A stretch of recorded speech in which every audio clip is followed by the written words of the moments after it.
Good morning India. दोस्तों नमस्कार। दोस्तों एक नई और दिलचस्प कहानी में आप सबका फिर से स्वागत है। कहानी शुरू करने से पहले मैं हर रोज़ की तरह आपको एक बार फिर याद दिला दूँ, इस कहानी को सुनते वक्त आप चाहो तो ईयरफोन या फिर हेडफोन का उपयोग कर सकते हो। इससे इस कहानी की ऑडियो क्वालिटी आपको पसंद आएगी जब आपके कानों तक पहुँचेगी। चलिए दोस्तों अब इस कहानी को शुरू करते हैं। और हाँ, वीडियो पसंद आए तो आप वीडियो को लाइक कर देना, हमें भी अच्छा लगेगा। ये बात उन दिनों की है जब मेरी शादी 7 साल हो चुकी थी। सब मुझे ताना देते थे क्योंकि मैं अभी भी प्रेड से नहीं हुई थी। फिर भी मैं मन मारकर सहती रहती। भले ही मैं अपने आप को कोसती, अपने पति से भी खुश नहीं थी, लेकिन फिर भी किसी को कुछ न कहती। भले ही मेरा अफेयर अपने पड़ोसी से था, लेकिन मैं उससे और कुछ नहीं चाहती थी। एक बार मैं अपने ससुराल, जहाँ पे मेरा परिवार है, वहाँ गई तो वहाँ पे कुछ ससुराल के और लोग रहते। उनकी चचिया ससुर रहते। उनके पत्नी का देहांत हो चुका था। उनके घर पर एक बेटी थी जो शादीशुदा थी। उनके दामाद का हमारी प्रॉपर्टी पर नज़र था। उनका इस बार की छुट्टी में आना था। मुझे ये मालूम था कि ये मेरे जो चचिया ससुर हैं ये अच्छे इंसान नहीं है। खैर, मैं अपने घर, अपने पैतृक गांव गई हुई थी तो मैं खेत घूमने चली गई। मैंने सोचा कि चल कर देखूं गांव में क्या क्या हो रहा है, कौन सी फसलें लगी हैं। उस वक्त मौसम भी कुछ ठंड था। मैं सॉल ओढ़े अपने खेत में घूम रही थी। मुझे मकई के खेत में कुछ हलचल होती देखी। मैं वहाँ जाकर देखी क्या है तो पता चला कि मेरे ससुर जी थे। वहाँ गांव की कोई औरत भी थी। दोस्तों, ये मेरे वही चचिया ससुर थे। मैं उन दोनों को देखी लेकिन वहाँ कुछ नहीं बोली।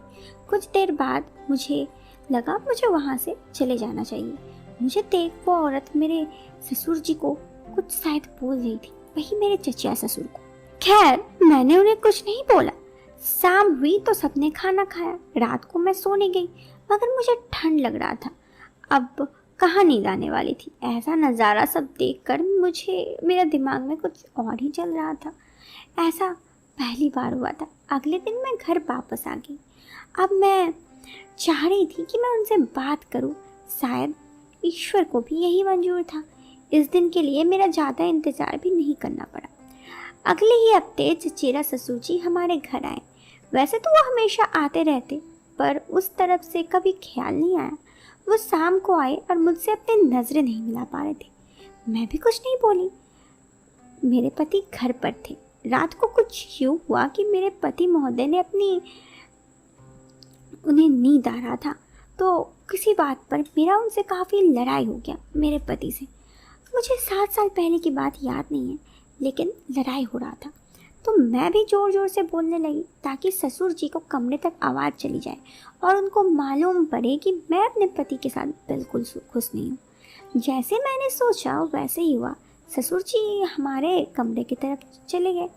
जब मुझे महसूस हुआ कि ससुर जी आ चुके हैं, मतलब चचिया ससुर जिनका नाम मुकेश था, मैंने अपने पति से कहा, आप अपनी शादी को कितने साल हो गए? आप मुझे क्या चाहते हैं? मैं सबसे क्यों छुप रहूं? क्यों मैं हमेशा ये कहूं कि मेरी गलती है? आखिर मेरी तो कोई गलती है नहीं जो मैं पेट से नहीं हूं, और मुझे भी पेट से होना है। इस बात पर मेरी क्या गलती है? इस बात पर मेरे पति मुझसे गुस्सा होने लगे और उन्होंने मुझे समझाया कि हम डॉक्टर के पास चलते हैं, कोई व्यवस्था करते हैं। मेरे पति इस बात से नाराज होने लगे। उन्होंने कहा, खैर, हम दोनों की लड़ाई मुकेश जी, मतलब मेरे चचिया ससुर, सुन चुके थे। सुबह पति 4 दिन के लिए दूसरे काम के लिए शहर चले गए, तो मुकेश जी घर पे थे। उसी वक्त मैं अपनी सहेली को फ़ोन की और मेरे ससुर तब हॉल पर बैठे थे। मैं सीढ़ियों से उतरते हुए फ़ोन पर ये बोलती उतरी, देखो मुझे भी दिलवा दो, लेकिन मुझे भी चाहती हूँ कि मैं भी पेट से हूँ। ये सब सुनकर मुकेश जी मेरे तरफ देखने लगे। मैंने झट से फ़ोन कर दिया सर। उन्होंने कहा, भैया औरत, ये सब क्या है? मैं गुस्से से बोली, पता नहीं किस खानदान में मेरी शादी हुई है, मेरा पति एक नंबर का निकम्मा है। ये सब बातें असलियत में ही हुई थी। मेरी ये बात सुनकर ससुर जी गुस्सा हो गए। वो बोले, किस खानदान से तेरा मतलब है? मैं बोली, वही मतलब है जो आप समझ रहे हैं। वो मुझे डांटने लगे। मैं भी बोली, अब आप मुझे मत सिखाइए, मैंने उस दिन आपको सब कुछ देखा था। इस पर वो गुस्सा हो गए और उन्होंने मुझे कहा, तुम समझती हो क्या हो? अब क्या था, उनका गुस्सा 7वें आसमान पर था और उन्होंने कहा, जाओ यहाँ से, और मुझे डांटने लगे। उस दिन मुझे बहुत बुरा तो लग रहा था, लेकिन मैं भी जानती थी, मैं जानबूझकर उन्हें सुना के ये सब बातें मेरी सहेली को बोल रही थी। इसीलिए मैंने उस वक्त उन्हें ज़्यादा कुछ नहीं कहा, बस हल्का सा गुस्सा दिखाई। फिर क्या था, जो मैं चाहती थी वही हुआ। आखिर वो भी तो इंसान ही थे ना, और पिघले कैसे ना। उस वक्त ऐसे भी घर पर कोई नहीं था, तो वो बड़े आसानी से पिघल गए और मेरा काम भी हो गया। फिर जाने से पहले उन्होंने कहा कि एक काम करना, मुझे फ़ोन करना।